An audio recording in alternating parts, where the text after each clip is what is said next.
Hey Greg, congratulations on the win. Wanted to get your thoughts Recording in progress. on exactly what we saw over the 90 minutes there. Maybe not the prettiest game, but certainly on the road, and I guess in the heat, maybe something worth taking there. Yeah, sure. It's a great win. Listen, if over the course of 90 minutes, I would take our chances over their chances all day, even if they had a little more possession in our half versus their half. Having said that, we got the goal and obviously in the first half, and they were pressing a lot of numbers high, and it just became about finding the right solutions to get through their pressure. Ideally, we'd like to do that in possession, but it was difficult on the day for various reasons. I thought in the first half, there were just a lot of little technical mistakes where I thought we were out of the pressure, and then a missed touch or a missed pass put us back under the pressure. And when you do that too many times, the opposition builds a little bit of momentum in it. If you can break it a few times and make them run back, you can probably break their press and spirit a little bit and back them off. But I thought a few of those opportunities where we could have broken it, I thought, again, we made a technical error or decision error and kept ourselves under the pressure a little bit more than we would have liked to. Having said that, it came down to a game of determination, of grit, of just work, and a little bit of running. That's what it came down to at the end of the day. And it's not always how we want the game to look, but when you're on the road up 1-0, it's warm and against a good team, sometimes that's what you got to do. That's also the spirit of a team that can win. It's interesting because when Seattle does it, it's like a great win, but when the Galaxy do it, it's like we don't want it to look like that, right? So it isn't in the vision of how we ultimately want to win games, but every win is an important win, and the road is not easy place to play. And the guys manage the situation and the conditions well. When you look at what this defense has done, you guys gave up 56 goals last year, on pace to cut that in more than half through the first 10 or so games. But not only that, you put the two top teams in the Western Conference in Austin, the LAFC. Those two top offenses have only scored one goal on you. What has been the major turnaround? Look, I think it's a collective effort. That's part of it. It's a commitment by the whole group to defending, to helping each other, to moving and working together. The guys that are working to get pressure to the ball are obviously putting in the work, but the guys who are away from the ball are working hard to stay connected, to close off space, to try to make things predictable for our defenders to deal with situations. It's the only way you get there is just the collective work and staying connected as a group. And I think the whole group is committed to that. They're taking pride in that, and that's a obviously hugely positive thing. So we got to keep doing that, and at the same time we do that, we've got to find a little bit of our scoring boots and see if we can't help out the other side of things. I'd also add, Josh, that we've played 6 of 10 games on the road, where a lot of other teams have played at least 5, if not 6 at home. We've been played a lot of games on the road and still managed these situations well and protected our goal. Finally, you got Chase Gasper some minutes in there. How important were those minutes? And then can you expand? There was news today that you guys put Vanney on the season-ending injury list. What spiraled out of control there for him that made you guys make that decision? Yeah, first, just my heart goes out to Jorge.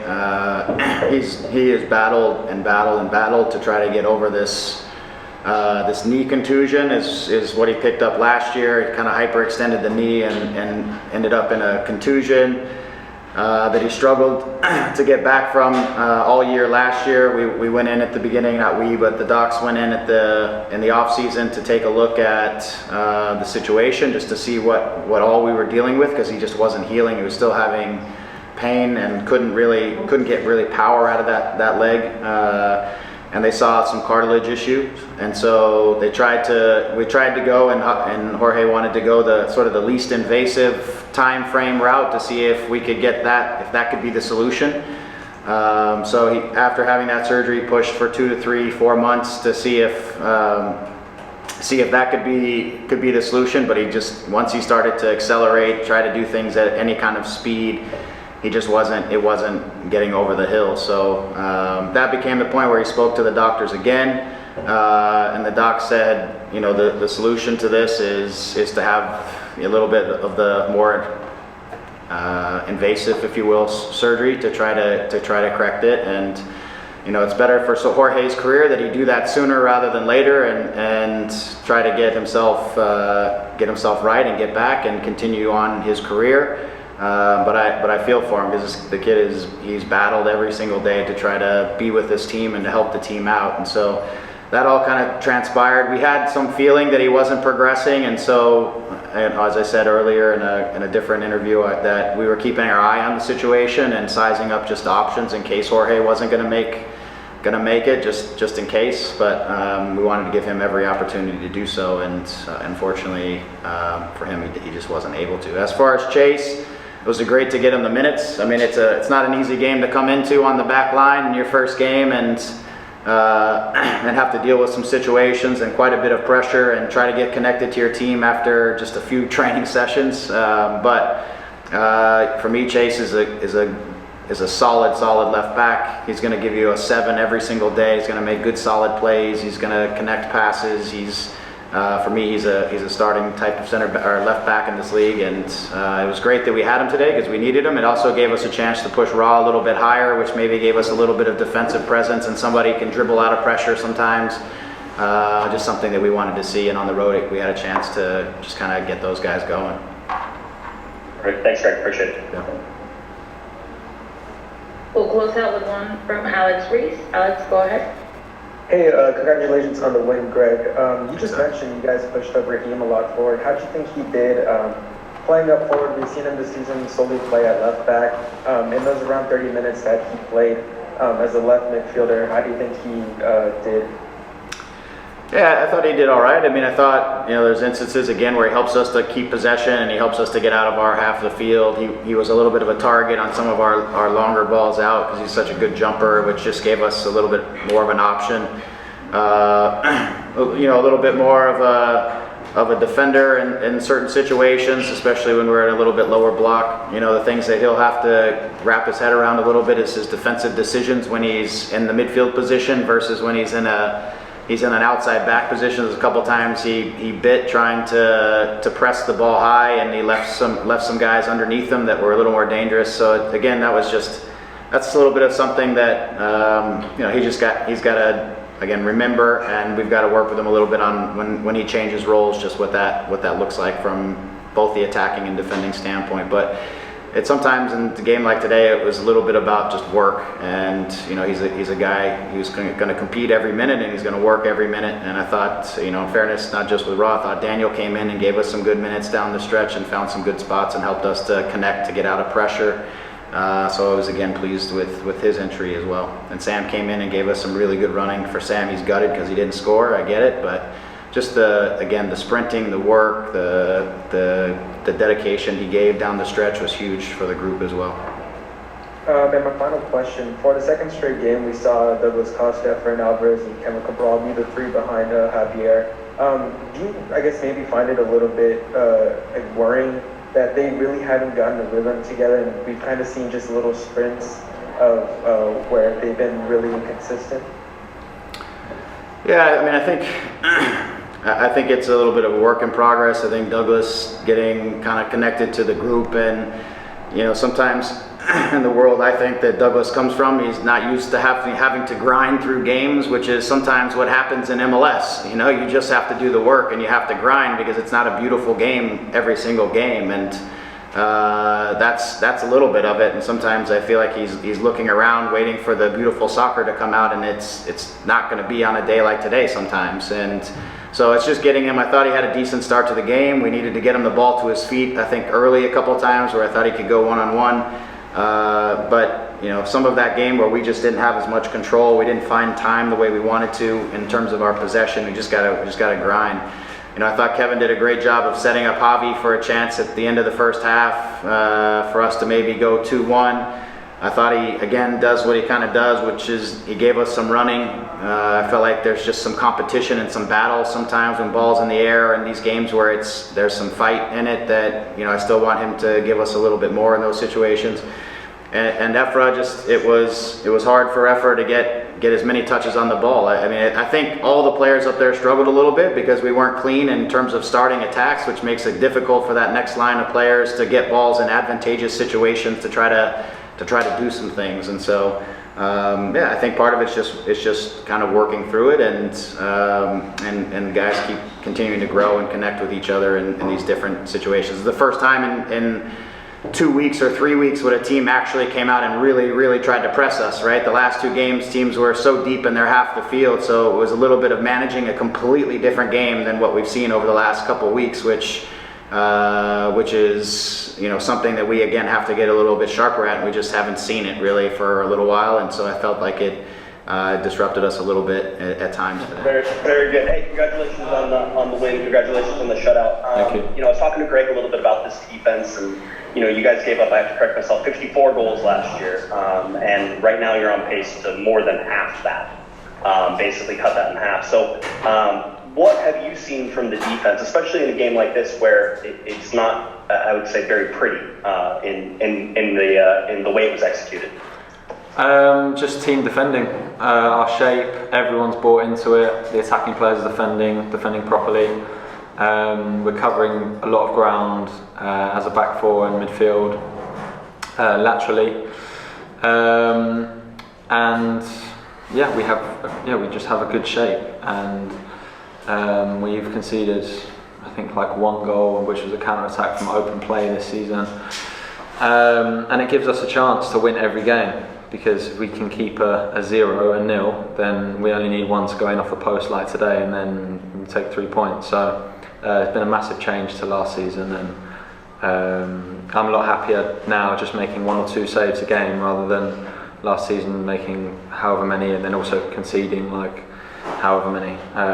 So that's kind of what every goalkeeper wants to be doing. And how are you feeling personally? I know in the game against RSL, maybe you tried to come out and get that ball, didn't get there. In this game, maybe some shaky moments in distribution. Have you felt comfortable that the guys are there to step up even when everything's not perfect? Yeah, I honestly felt like I started the season really strongly. I think last week, obviously, set piece was disappointing, but this week, again, I felt on a personal level pretty confident, pretty comfortable. Had a lot of distributions today. I was under a lot of pressure.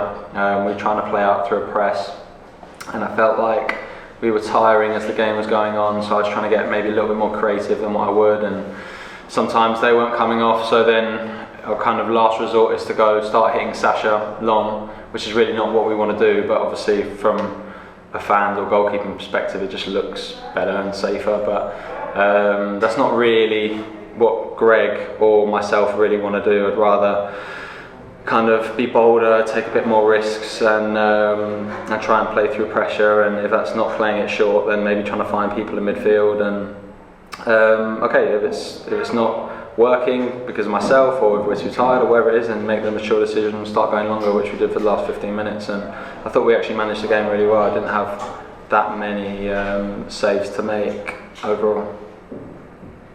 Perfect. Thank you. Travel safe. Thank you. We'll take one last one from Alex Reese.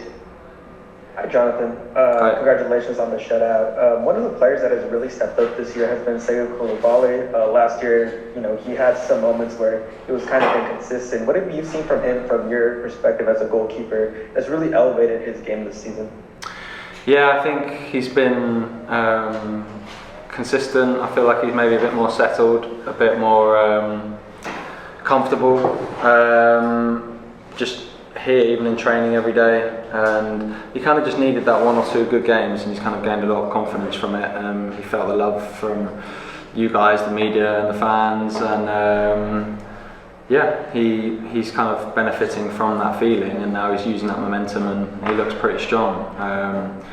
To be honest, it's a lot easier for all of us, myself, the 2 centre-backs, the full-backs, when everyone's pitching in and defending properly. Makes us all look a little bit better. Whereas last season we took a lot of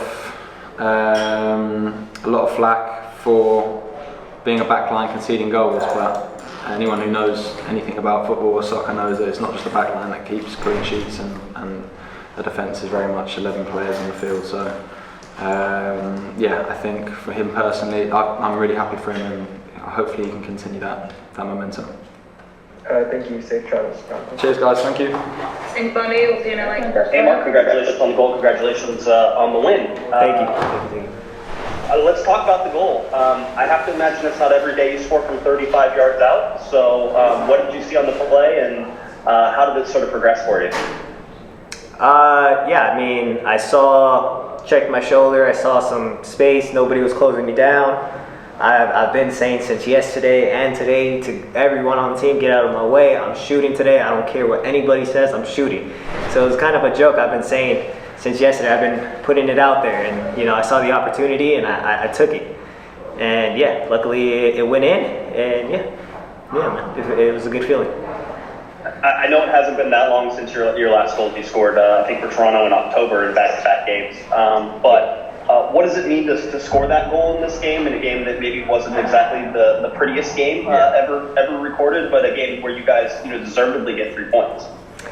Yeah, I mean, it meant a lot to get the goal early, especially getting my first goal for my boyhood club that I watched growing up. It definitely meant a lot to me, and then just getting the goal for the team, and then just laying it all out there for the whole 90 minutes. I know it wasn't the prettiest, especially the second half. We wanted the ball more than we did, but we just didn't, given how the game went. But no matter the circumstances, I laid it all out there. I played my heart out like I always do when I step on the field, and luckily everyone has each other's backs out there, and we saw it out and got the 3 points.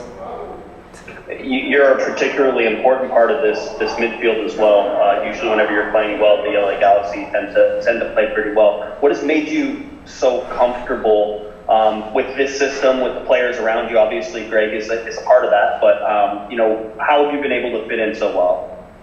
Yeah, I've been playing with Greg since, I've known Greg since I was young. I don't even know how young, but I had many years with Greg in Toronto, and really, to get playing minutes underneath him, I wasn't at first, but I really had to study the tactics and what he wanted and what he demanded out of each player and, each role on the field. So I definitely took, a lot of pride in that, and I guess I can say I kind of mastered what he wants out of each position. So without even knowing, I know somebody should be, making a run or supporting. So a lot of times you can play a lot of blind passes, but yeah, just in this, this situation, I've been playing a 6, so I haven't really been playing a 6. I've been more in an 8 role, more higher up the field, running the gaps, working the pockets usually. That's usually my game, more in an 8 role, but yeah, he has me out there as a 6, and just to keep the ball moving, keep the game moving, just keep everything ticking, and second balls, loose balls, clean it up. So, I've really taken a lot of pride in that, and I've challenged myself to be a lot more vocal on the field, with Ryan next to me, Raw, center backs behind me, Chicha, with everyone. So yeah, I'm just glad we can come away with the 3 points at the end of the day, and we just got to continue pushing the bar. All right, one more from me, and I'll let you hit the bus, unless anybody else has any questions after. How good can this LA Galaxy team be? You guys have played the number 1 and number 2 teams in the Western Conferences. You played the number 1 and number 2 offenses in the Western Conferences and held them to 1 goal. There seems to be momentum building for this team, but how do you guys feel? How good do you think you can be? I think we can be a great team, but greatness is hard, and not everyone can suffer each game 90 minutes. And to be a great team, you need to be able to suffer when things aren't going right. So I've really, taken a lot of pride in that, and really preached that, today after the game as well with the group. I've really preached that today. We just really got to take pride in suffering, because I 100% feel that we have a great team, and we can go far. We just got to suffer for one another, and we have the quality. At the end of the day, our quality will show, and we just got to execute. Thanks, Mark. Appreciate it. Yeah. Mark, thank you so much for your time. Safe travels. Thank you. Appreciate it, guys. Have a good one.